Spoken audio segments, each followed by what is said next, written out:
Selamat sore guys, kita sekarang mau apa ya? Seminar. Oh, mau seminar. Pokoknya nanti ajalah ceritanya seminar apa ini, yang jelas cari ilmu. Kalau bisa berbagi ilmu. Terus sekarang kita cari dulu. Besok kita bagikan ke orang lain. Penasaran kan? Ikutin terus.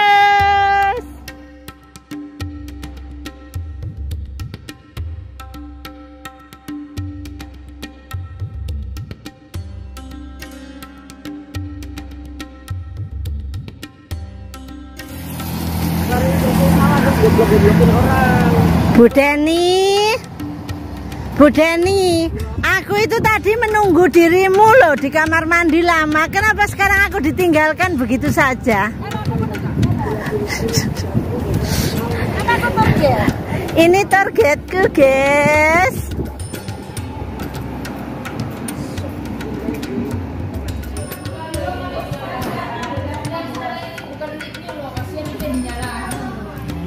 Tim kita. Halo Mbak. Ini habis ini.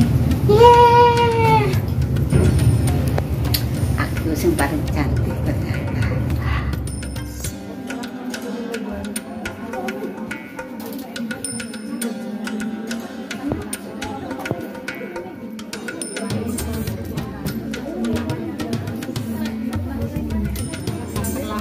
Ketemu lagi.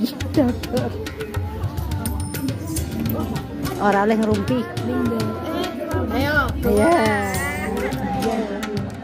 Manusia. Mari kita panjatkan doa dulu menurut kepercayaan dan iman masing-masing. Belum. Ya, nanti Ibu Devi sendiri akan memperkenalkan apa itu IOC dan segalanya akan disampaikan oleh Kak Devi. Waktu dan tempat kami persilahkan. Terima kasih. Ini loh, title-nya Equal Opportunities Officer, bukannya Director. Kantor. Officer, oke. Oke, saya taruh dulu gelasnya di sini. Jadi adalah Komisi Persamaan Kesempatan. Tujuannya adalah untuk memeriksa pengakuan Undang-Undang Diskriminasi Jenis Kelamin, Kecacatan, Status Keluarga, dan Ras. Nah, sekarang saya mau tanya nih, yang tidak bisa berpikir secara fungsional, ya. Jadi misalnya orang yang punya penyakit skizofrenia, bipolar, ya, ADHD, plus kontrak.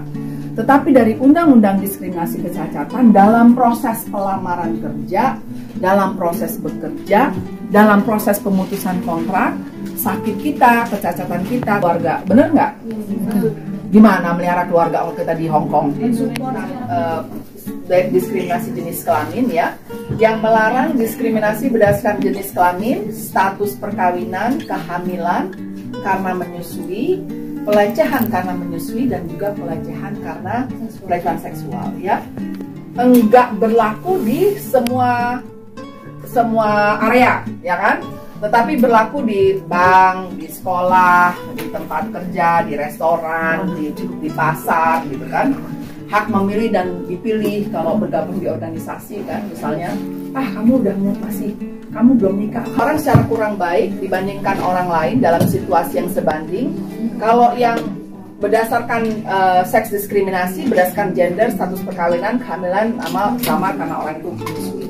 Jadi saya kasih contohnya, ini contoh yang datang ke kasus kita, datang ke IOC. Jadi dia pekerja rumah tangga asing, dia menderita tumor, ya kan, ovarium. Dia kasih tahu sama majikan, dia tetap masih kerja sih waktu dia sakit ovarium itu. Cuma selama kerja itu dia dikritik terus sama majikan. Kanker payudara stadium 2 udah, ya kan. Lalu dia bilang, nah balik lagi, kamu balik aja deh ke negara asal kamu dan segala macam gitu. Jadi bicaranya kasar, sarkastik atau menghina. Lalu 1 bulan dia diputus kontrak, ya kan. Nah, ini dibantu oleh LSM, dia masukkan tuntutan ke IOC. Majikannya nggak ngaku, ya kan. Tetapi kemudian kedua belah pihak setuju untuk membayar 12,5 bulan gaji, kira-kira sebagai ganti rugi, ya. Nah, sih kalau pakai kanker? Ya mending nggak usah sakit lah, nggak usah sakit. Sehat. Masukkan tuntutan ke IOC lalu mendapatkan permintaan maaf. Jadi kalau memasukkan tuntutan ke IOC bisa dapat permintaan maaf, bisa dapat pengganti keuangan. Sebenarnya tidak boleh, gitu kan? Cuma kadang-kadang kita tidak. Makanya orang tuh takut kan, teman-teman banyak yang takut, banyak yang aborsi, banyak yang di seksual. Nah, pelecehan seksual ini adalah perlakuan yang tidak diundang. Yang kedua ada konotasi seksualnya. Orang tersebut merasa dipermalukan dan orang yang pikir masuk akal untuk orang ini untuk merasa dipermalukan adalah perasaan si korban. Ya kan? Nyaman nggak nyaman? Nyaman nggak nyamannya satu. Kedua, konteks seluruh orang. Ya. Misalnya ada anak majikan atau keponakan atau pekerja satu lagi. Terus dia bilang, aku cinta, aku dong tresno karo karepmu. Bilang lagi, aku cinta banget sama kamu. Besoknya lagi minggu depan, ini. Nah, pelecehan seksual enggak? Pelecehan. Kenapa Dengan karena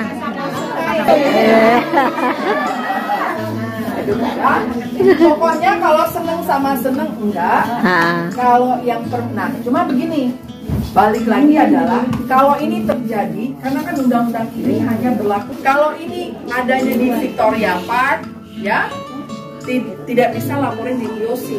Tetapi kalau kejadiannya di tempat sambil ambil kopi, sambil ambil minuman 10 menit, kenapa perempuan sering menjadi korban menjaga kesopanan dalam berpakaian? Biasanya mereka memakai pakaian yang kurang pantas. Yang kedua yaitu kurang berani mengikat. Yang ketiga, perempuan biasanya dianggap lemah ya, karena kan biasanya kita sering merasa takut, merasa lemah dibandingkan dari kaum laki-laki. Yang keempat yaitu perempuan memang memiliki sesuatu yang menarik di mata lelaki, seperti anggota tubuh yang menarik. Nah, itulah yang menyebabkan kenapa seringkali wanita menjadi korban pelecehan, mungkin dengan memiliki tubuh yang seksi ya. Perempuan itu terlalu mencolok menggunakan make-up-nya, kadang seperti kayak menggoda, menggunakan make-up atau aksesoris yang terlalu berlebihan, juga memiliki sikap yang bisa menggoda atau genit. Jadi memang perempuannya sendiri itu yang kayak ini yang seringkali kenapa perempuan itu jadi korban. Misalkan pakaian itu udah tahu badannya pokoknya besar, pakai jadi nanti kalau dipinggirnya semok. Pakai BH-nya yang gini, yang kayak biar kita akan menjadi Waalaikumsalam warahmatullahi wabarakatuh.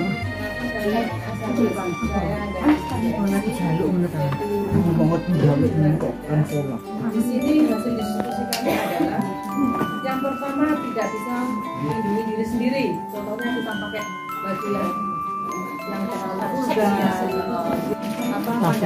negatif dari. Yang keempat, kurangnya pembekalan diri sendiri untuk perlindungan diri sendiri. Contohnya, di saat kita mau keluar, kita harus bagaimana? Kita harus bagaimana mendekati orang lain, apalagi lawan jenis kita. Terus bagaimana kita berpenampilan seperti itu. Ini dari diskusi kelompok 4. Saya ucapkan terima kasih. Wassalamualaikum warahmatullahi wabarakatuh. Keren, kurang dari 2 menit juga. Oke, selanjutnya. Waalaikumsalam warahmatullahi wabarakatuh. Kenapa perempuan sering menjadi korban pelecehan seksual? Yang pertama, kadang baju memakai terlalu seksi. Yang kedua, kadang terlalu geni dalam berpikir, jadi memancing laki-laki buat yang tidak. Perempuan, yang ketiga perempuan selalu dianggap lemah. Yang keempat, terlihat centil atau menggoda.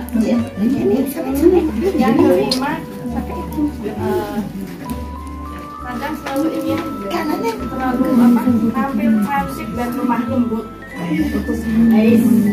Itu saja dari kami. Wassalamualaikum warahmatullahi wabarakatuh. Waalaikumsalam warahmatullahi wabarakatuh. Tanpa kita sadari ya, kayak gitu kan. Faktor sosialnya Patriarki.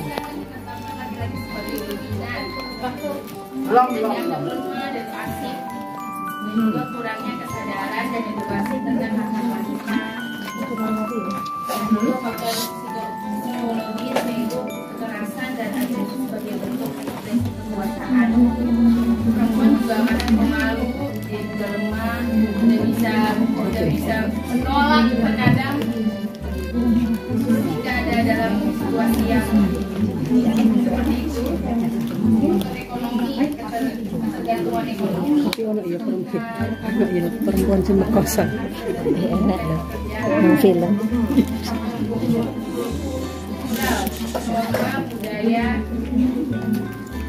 Budaya patriarkis, kurangnya dukungan komunitas, juga tidak memiliki banyak pendidikan dan pengetahuan. Oke, terima kasih semua. Oke, tepuk tangan. Sebetulnya ya tidak boleh juga. Tidak boleh walaupun dia Terus ya. nah, Banting gitu kan. Bisa dia sebenarnya kan. yang mau merkosa takut gitu. Ya, Banting. bisa banting. Apalagi coba. Petinju, ini yang dari Cina, ya kan? Yang bukan petinju aja, ini yang di aksi, yang termasuk tinju, silat, dan segala macam. Boxing ya. Ya kan, perempuan sudah ada seperti itu, ya kan? Lalu ini ada yang di Arab UAE aja udah jadi F1, ya kan? Nah, kenapa mereka bisa? Karena apa? Karena kebudayaan, karena dilatih, benar nggak? Ya kan? Tetapi kalau kita kita kerjanya di sawah, lalu kayak gini ibu rumah tangga, kayak begini aja kan diagung-agungkan, ini adalah homemakers apa segala macam. Tetapi sekarang kan kita ada ibu menteri, ya kan? Sekarang semua aja teman-teman di Hong Kong karena apa? Kebutuhan Emansipasi. ekonomi. Siapa yang nggak dibilangin? Sebenarnya emansipasi itu adalah juga salah satunya adalah lahir dari karena tekanan ekonomi. Kalau kita perempuan nggak boleh kerja, terus entar anak bagaimana? Terus pendidikan anak bagaimana? Ya kan? Kategori sosial yang masih tersimpan secara tidak sadari berdasarkan pengalaman masa lalu yang dipergunakan dalam menilai orang lainnya, menghakimi, bertindak, dan menjadi bahan pengambilan keputusan pada masa ini. Jadi karena pada zaman dulu kita itu ya sama halnya dengan zaman pribumi, zaman Primitif. primitif ya, sama sekarang, ya kan? Nah, pertama-tama yang dibentuk di dalam kandungan ini adalah otak yang ini, yang survival brain yang di belakang ini. Nah, yang sebelah sini tujuannya adalah menyimpan segala macam emosi. Yang di depan ini adalah yang membantu pengambilan keputusan, yang ini sebenarnya. Nah, yang terjadi adalah begini. Oh, saya ingat dulu yang masak itu ibu. Yang masak enak itu ibu. Jadi kategorinya perempuan itu harus bisa masak, enak, lemah lembut, nyuci baju, nyerita baju rapi. Kita sebagai anak perempuan, kita juga aduh nanti nggak berhasil ya, aduh nanti kalau ditolak bagaimana ya, aduh nanti kalau gini gimana ya, aduh nanti gini, ya udah deh nggak usah, nggak jadi aja deh. Bener nggak? Karena apa? Karena ini adalah otak kita bilang, we don't know this area, kita nggak tahu nih. Anda berada mau keluar dari zona nyaman. Otaknya bilang jangan, kita nggak ngerti ini nanti kalau terjadi bagaimana. Betul. Ya kan? Karena ibaratnya adalah begini, waktu kita di zaman purba, zaman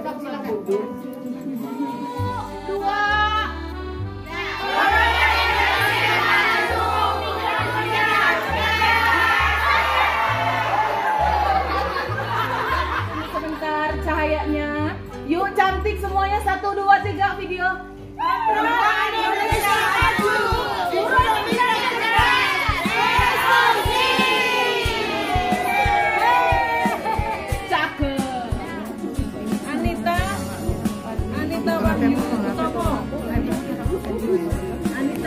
Acaranya sudah guys, seminarnya hari ini sudah selesai dan terima kasih yang udah mengikuti acara.